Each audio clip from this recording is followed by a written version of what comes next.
हर हर महादेव, जय भोलेनाथ। नमस्कार दोस्तों, मैं हेमलता उपाध्याय आप सभी का अपने चैनल पर बहुत बहुत स्वागत करती हूं। दोस्तों, आज हम श्रवण करेंगे श्रावण मास महात्म का 9वां अध्याय शुक्रवार जीवंतिका व्रत की कथा। ईश्वर बोले, हे सनत कुमार, इसके बाद अब मैं शुक्रवार व्रत आख्यान कहूँगा, जिसे सुनकर मनुष्य संपूर्ण आपदा से मुक्त हो जाता है। लोग इससे संबंधित एक प्राचीन इतिहास का वर्णन करते हैं। पांडव वंश में उत्पन्न एक सुशील नामक राजा था। अत्यधिक प्रयत्न करने पर भी उसे पुत्र प्राप्ति नहीं हो सकी। उसकी सर्वगुण संपन्न सुकेशी नामक भार्या थी। जब उसे संतान न हुई तब वह बड़ी चिंता में पड़ गई।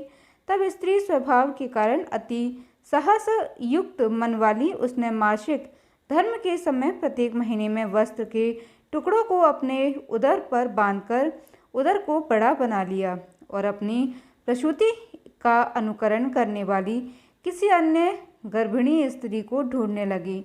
भावी देवयुग से युक्त उसके पुरोहित की पत्नी गर्भिणी थी। तब कपट करने वाली राजा की पत्नी ने किसी प्रसव कराने वाली को इस कार्य में लगा दिया और उसे एकांत में बहुत धन देकर बहरानी चली गई।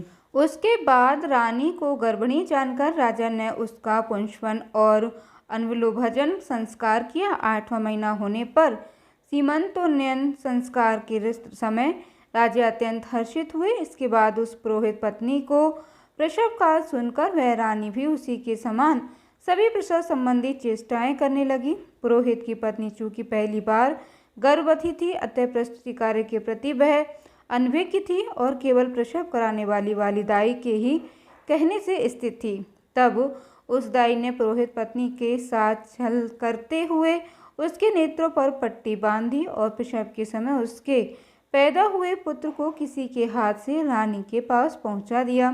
इस बात को कोई भी नहीं जान सका। उसके बाद रानी ने उस पुत्र को लेकर यह घोषित कर दिया कि मुझे पुत्र रत्न की प्राप्ति हुई है। इन सब के बाद दाई ने पुरोहित की पत्नी की आंखों की पट्टी खोल दी और दाई अपने साथ मांस का एक पिंड लाई थी और उसने वह उसे दिखा दिया। फिर उसके सामने आश्चर्य तथा दुख प्रकट करने लगी कि यह कैसा अनिष्ट हो गया और कहने लगी कि अपने पुरोहित पति से इसकी शांति जरूर करवा लेना। कहने लगी कि संतान नहीं हुई है, कोई बात नहीं, पर तुम जीवित हो, यह अच्छी बात है। इस पर पुरोहित पत्नी को अपने प्रसव का इस पर चिंतन से बहुत संदेह हुआ।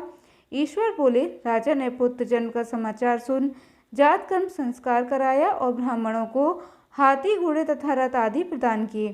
राजा ने कारागार में पड़े सभी कैदियों को प्रसन्नता पूर्वक मुक्त करा दिया। उसके बाद राजा ने सूतक के अंत में नाम कर्म तथा अन्य सभी संस्कार किए। उन्होंने पुत्र का नाम प्रियव्रत रखा। हे सनकुमार, श्रावण मास के आने पर पुरोहित की पत्नी ने शुक्रवार के दिन भक्तिपूर्वक देवी जीवंतिका का पूजन किया। दीवार पर अनेक बालकों सहित देवी जीवंतिका की मूर्ति लेकर पुष्प तथा माला से उनकी पूजा करके गोधूम की पीठी के बनाए गए 5 दीपक उनके सम्मुख उसने जलाए और स्वयं भी गोधूम का चूर्ण भक्षण किया और उनकी मूर्ति पर चावल फेंका और कहा, हे जीवंती, हे करुणावणे, जहाँ भी मेरा पुत्र विद्यमान हो आप उसकी रक्षा करना। यह प्रार्थना करके उसने कथा सुनकर यथाविधि नमस्कार किया। तब जीवंतिका की कृपा से वह बालक दीर्घायु हो गया और वे देवी उसकी माता की श्रद्धा भक्ति के कारण दिन रात उस बालक की रक्षा करने लगीं। इस प्रकार कुछ समय बीतने पर राजा की मृत्यु हो गई। तब पितृभक्त उनके पुत्र ने उनकी पारलौकिक क्रिया संपन्न की। इसके बाद मंत्रियों तथा पुरोहितों ने प्रियव्रत को राज्य पर अभिषिक्त किया।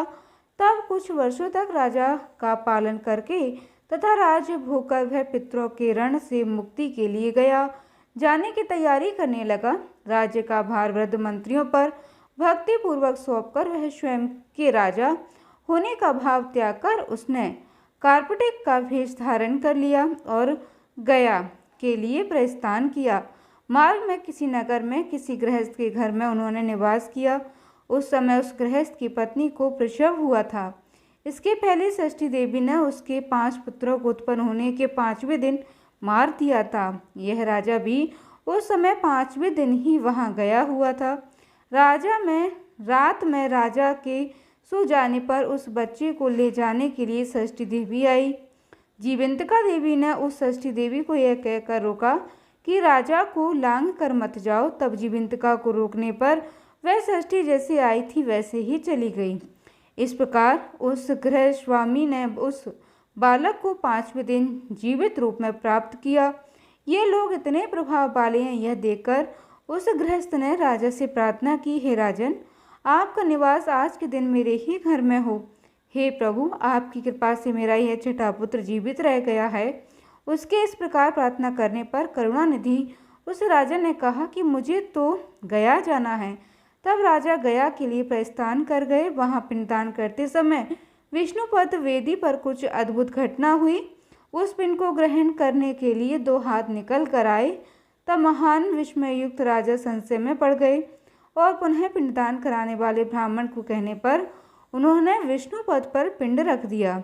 इसके बाद उन्होंने किसी ज्ञानी तथा सत्यवादी ब्राह्मण से इस विषय में पूछा। तब उस ब्राह्मण ने उनसे कहा कि ये दोनों हाथ आपके पितर के थे। इसमें संदेह हो तो घर जाकर अपनी माता से पूछ लीजिए, वह बता देगी। तब राजा चिंतित तथा दुखी हुए, मन में अनेक बातें सोचने विचारने लगे। वे यात्रा करके पुनः वहां गए जहां वह बालक जीवित हुआ था।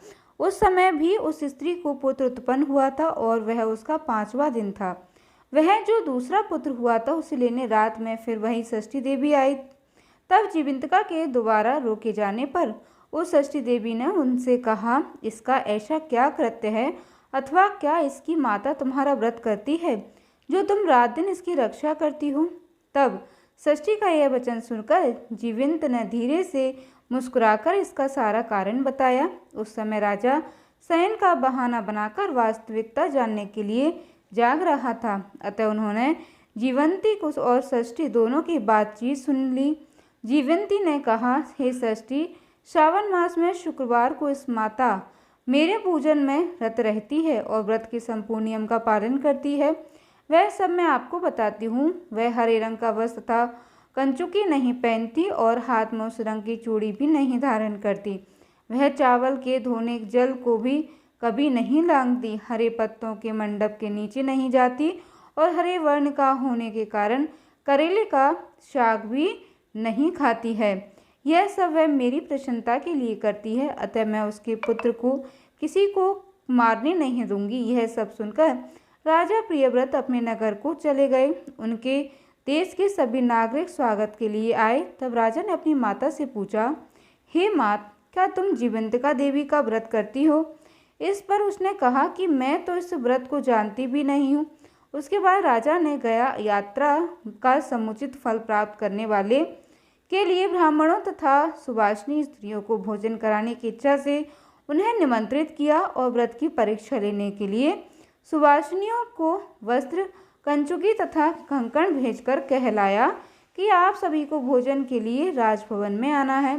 तब पुरोहित की पत्नी ने दूत से कहा कि मैं हरे रंग की कोई भी वस्तु कभी ग्रहण नहीं करती। राजा के पास आकर दूत ने उसके द्वारा कही गई बात राजा को बता दी। तब राजा ने उसके लिए सभी रक्तवर्ण के शुभ परिधान भेजे। अब सब धारण करके वह पुरोहित पत्नी भी राजभवन में आई। राजभवन के पूर्वी द्वार पर चावलों के धोने का जल पड़ा देखकर और वहां हरे रंग का मंडप देखकर वह दूसरे द्वार से गई। तब राजा ने पुरोहित की पत्नी को प्रणाम करके इस नियम का संपूर्ण कारण पूछा। इस पर उसने इसका कारण शुक्रवार का व्रत बताया। उस प्रिय व्रत को देखकर उसके दोनों स्तनों में से बहुत दूध निकलने लगा।